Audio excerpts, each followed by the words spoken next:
everyone, and welcome back to the channel. And today we are reviewing the pilot episode, or the first episode of the new series on Showtime that I am very, very, very, very excited for. That is Penny Dreadful, City of Angels. Yes, the critically acclaimed Penny Dreadful series that lasted for 3 seasons. I think it ended in 2016.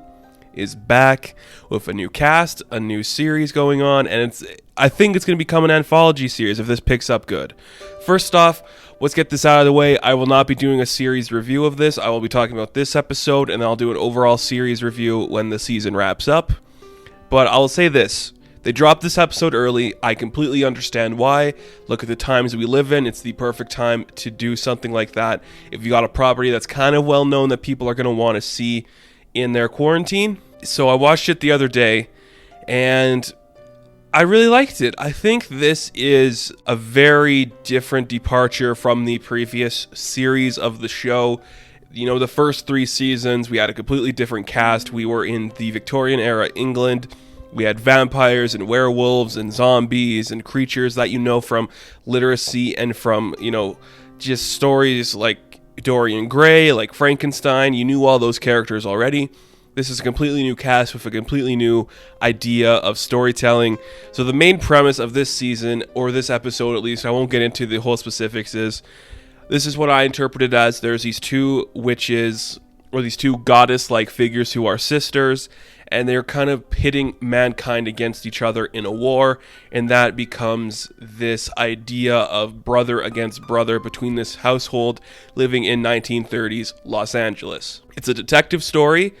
You sold me there. I love detective stories. I love a period piece of a detective story, so you got me there too. Los Angeles, one of my favorite cities ever. I love the history. I love the lore. I love everything that involves California itself, but Los Angeles specifically. And I'll say this too. I love a good story about building a highway, because I don't know why that always... I think it's because of Who Framed Roger Rabbit. I love highway stuff, but it just makes sense to me that in this time period in LA, we're going to be talking about building a highway. So our main character is this guy who is a detective. He's the first Mexican detective to join the Los Angeles police force, and he's getting hassled from his family and from the people that he works with, which it makes sense. The guy who plays him, his name is Vega. The guy who plays him is Daniel Zavuto or something. Daniel Zavuto, I think it's something like that. He's pretty good. I liked what he's doing. I like his connection to the overall story going forward. He's a very compelling lead, conflicted between his 2 worlds. I really like seeing that. He is definitely different than an Ethan Chandler or Josh Hartnett type. He's got a different chemistry with him, different vibe he gives off. I like him a lot. I think he could be a really interesting lead going forward in this series, and I could definitely see myself coming to like his character and believing his character's journey and accepting whatever happens to him, because I think he did something I wasn't expecting from this show, and that is showing so many emotional ranges. He is sad, he is angry, he is happy, he is joyful, and it all felt natural to his character in each scene they were in. I love the actress who plays his mother. I cannot remember her name. She is very charismatic too and very interesting, and I like seeing what she has to do. She seems like a character I want to see more of going forward. And we'll talk more about some of the other actors in there, but first we'll talk about this. This is, of course, 1938 in Los Angeles. A big part of this story is a race war. Of course, that is a very common thing that happened during this time period, and we're seeing it from different sides. I like the idea of this highway that's being built affecting this community of immigrants that have come into the country, and now they have to fight for their home. I think it's a very interesting story, and it's very different from the previous seasons. That also plays into the war between the sisters, which I like. And there is some Nazi elements in this story. I get it. Like, it is a big time in history for this political movement. I understand where it's coming from. I understand the need to put it in here. I don't really like where that could go. I think it is pretty obvious, but I expected more. Let me say this. I understand putting in here. I wish it wasn't, because I don't think it's needed.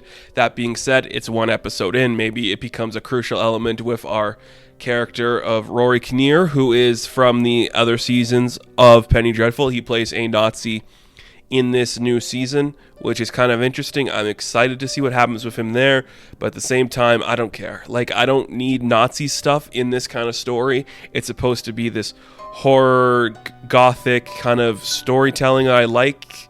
I don't need Nazis in there to make it more realistic or more impactful for the time and narrative it's telling for a 1938 period. I don't need that.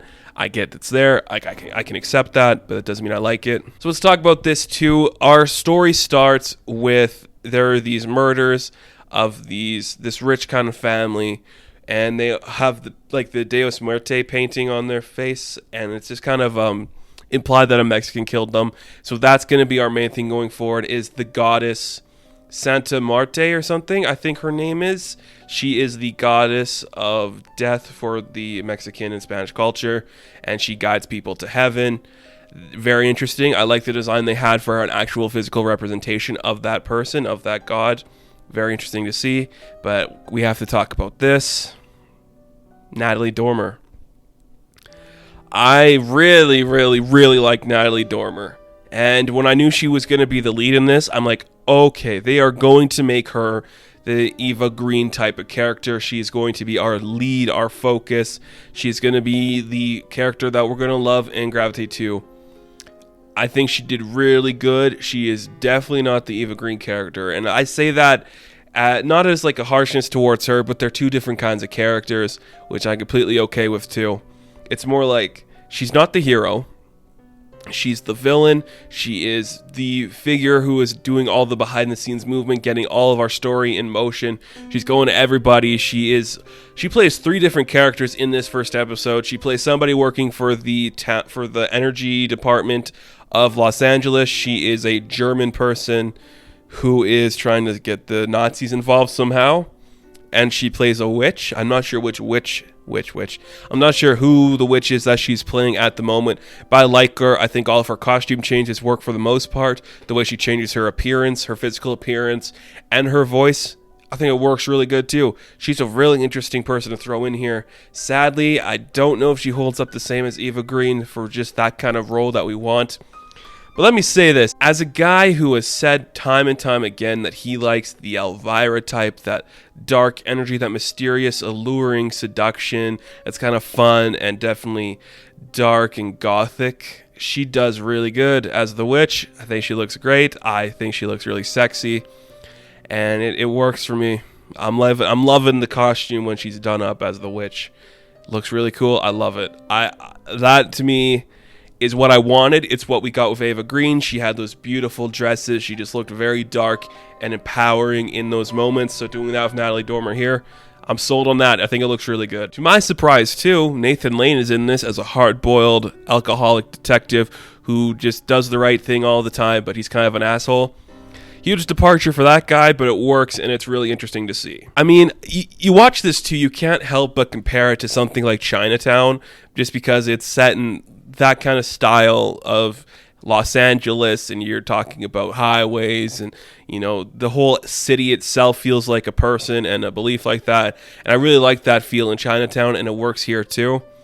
And the lead, I said it already, but the lead of Daniel Zavuto, I can't pronounce the name. I don't know how you would say it. He's really good. He could definitely hold his own as the lead in this kind of series, and I'm really happy to say I like this for the most part. It is not the same show that the first seasons were. It is different, and it feels different, and that is the message that I think is trying to be across here from John Logan.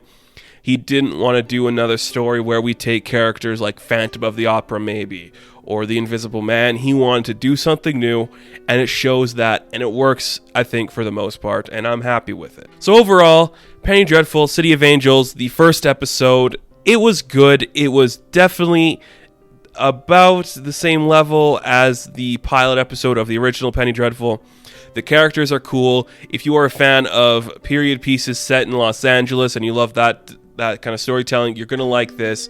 If you like Mexican lore and like the goddesses and the witches and everyone related to that, it definitely does that in spades, and it's really cool to see. And you throw it all together, you get something that's really interesting to see.